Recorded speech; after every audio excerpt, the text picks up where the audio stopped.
very kind of concerning move from him.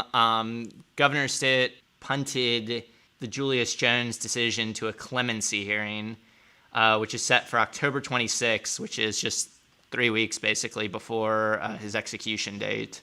So let me ask you a question. Hold on. Go for it. Yes. But just so y'all know, clemency is just like commutation plus another hour. That's all it fucking is. So just so y'all know, the commutation hearing, Julius Jones didn't get to speak because he had infractions, which infractions in prison can be anything like fucking you stood up when we told you to sit down. So like he didn't get to speak. Like he'll get an opportunity to speak, and then like the victims and the lawyers get extra time. So and you know this notion that it's like quote more intensive, not substantially. It's an extra like hour. I'm just so y'all know. My question is, why do you think he punished? I don't know. And like at this point, like, I mean, already, like there's so many good books, so many good studies, so much good stuff. I mean, from Dead Man Walking to, Just Mercy, like there's so much literature on the death penalty and kind of the evils of it. It's like, to me, it's like he's taking it to like another level of spectacle, which just like, it turns me off in a way that I can't even like describe, like that we're just weighing this one person's life in such a public manner. I mean, I just find it so incredibly grotesque. I really have no answer. I mean, I like can't even like wrap my head around a person who's willing to like make such spectacle of, I mean, we've heard it all, right? I mean, everybody who is anybody has weighed in on this case. I mean, the commutation hearing, family got to speak, lawyers got to speak. I mean, the only person we probably didn't hear from that could be something is Julius Jones himself. But several people would stand on it. Do what? I'm sure we know where he's staying on it. Yeah, right. I mean, it's like I don't think we have to guess too much on that. But it's just, I don't know. I mean, to me, it's just to heighten the spectacle, to draw it out, to.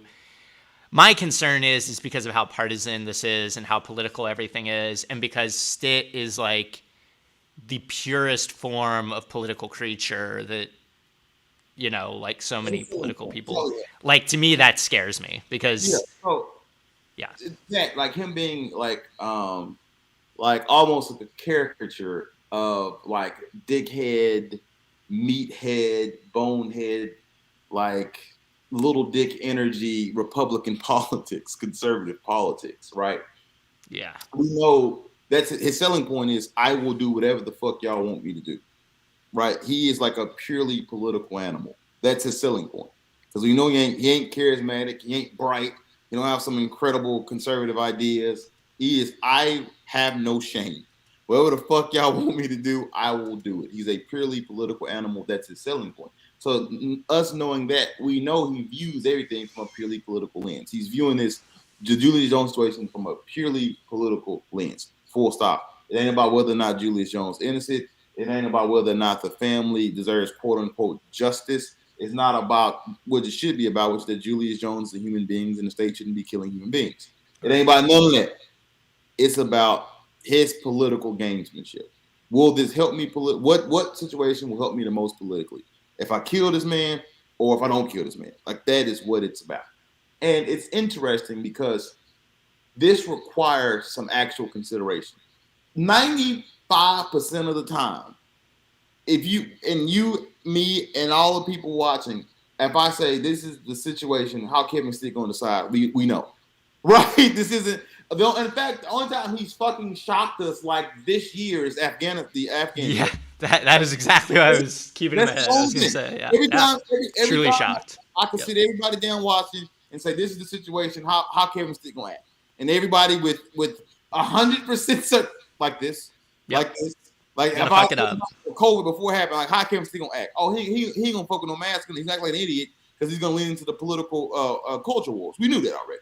Right? Like no, this isn't shocking.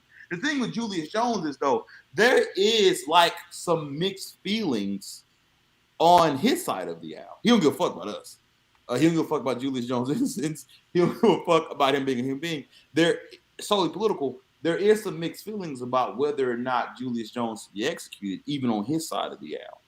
Right? Even on his side of the aisle, there is some. Well, if we don't know, let's commute the sentence. Because it's better to commute the sentence and he be guilty versus like we'll have these questions and we kill him. Right? So this requires, and it's interesting, this requires actual political deafness on behalf of Kevin Stitt. I hate that a man's life hangs in the balance, obviously, right? But this requires actual political deafness. He has to make an actual political decision here. And it's interesting because Kevin Stitt has maybe the safest seat in America. So he like Kevin Stitt has a luxury that a lot of other, if you go to like Maryland and Ohio and Pennsylvania and a lot of other places, like those governors have to like make rational decisions because they pay political prices.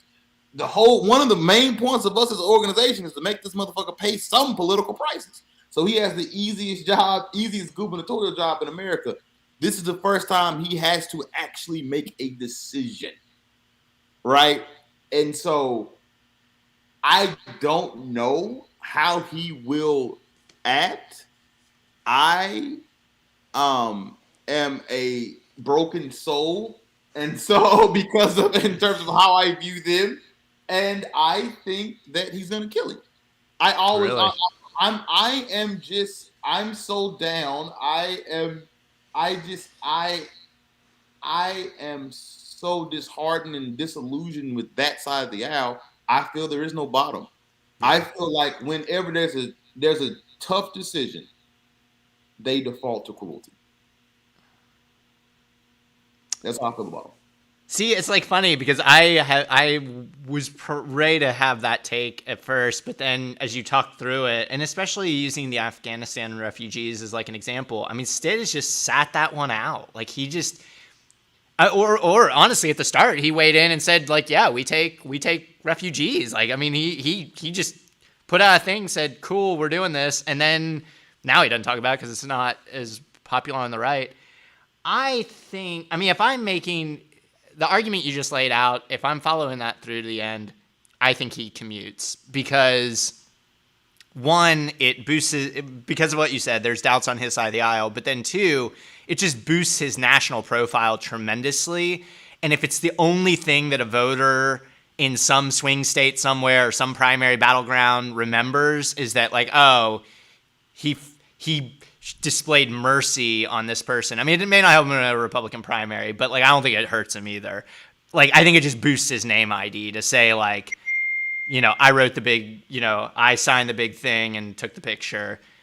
So like to me that would be like the cold, like for him political calculus. I don't know. But yeah, I also think there's no bottom and cruelty is the point and all of that. I don't know. Yeah. I mean, I like again, it's politics. So you stopped at okay. We're not disagreeing. What No. I'm saying is I don't believe he'll be able to arrive at a political calculation. And whenever they can't arrive at the political outcome, they default to cruelty. What you're saying is he can arrive at a political outcome, which is boost my national profile by not killing me. Right? So we're not. And he may have this weird thing about it being personal, right? Like it's easy to ban abortion because you have no idea what the outcome of that's going to be, right? Like you're just passing rules. Like, yeah, I mean, like there's like some like plausible deniability, but like when you have like the Julius Jones case or even like the Afghan refugees, I mean, like that is a list of people. Like we are getting 1,800 humans that have been vetted, that need a place to live, that have, you know, they're arriving on planes. Like I think maybe it is a little different to him. Yeah, like maybe there's some small nugget. You have a much higher view of that man than I do. Yeah, I mean, I think it's purely political. Now, on its face, I do think you could be right when you say if he sits and thinks, okay, not killing Julius Jones will boost my political profile nationally, and I need that.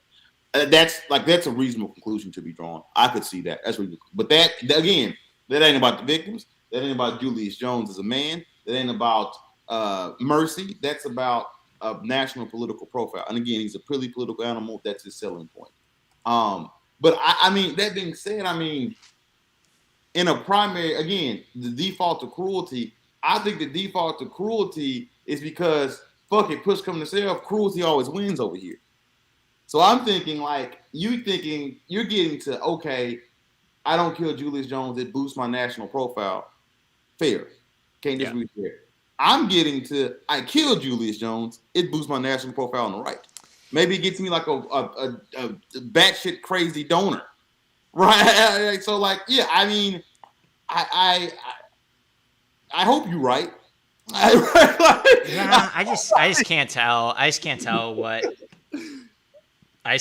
what his, because he hasn't leaned as much into the culture war stuff either. Like he's not like constantly slobbering over Trump. He's not constantly like he's never been like a stop the steal guy.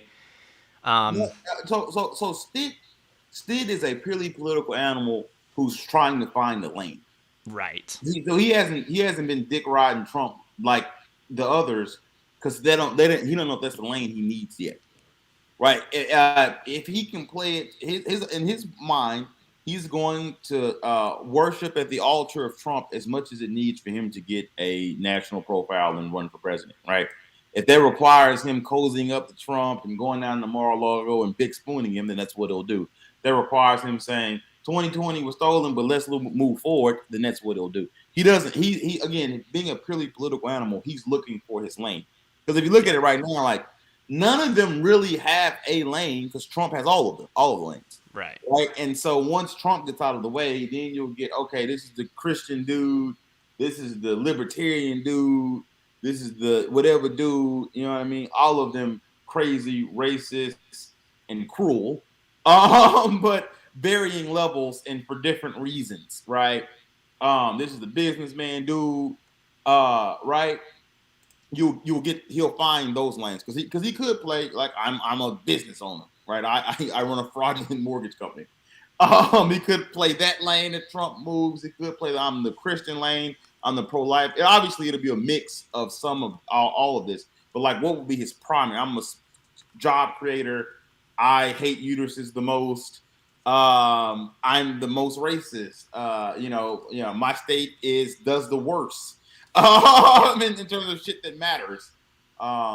Whatever the case may be, he's trying to figure out his lane. So whenever, I say, he's not a stop the steal guy. He's not a stop the steal guy because he's reasonable, rational, or smart. He's not a stop the steal guy because he doesn't know if that's what's going to play in 2024 yet. Right. Thanks for watching our video.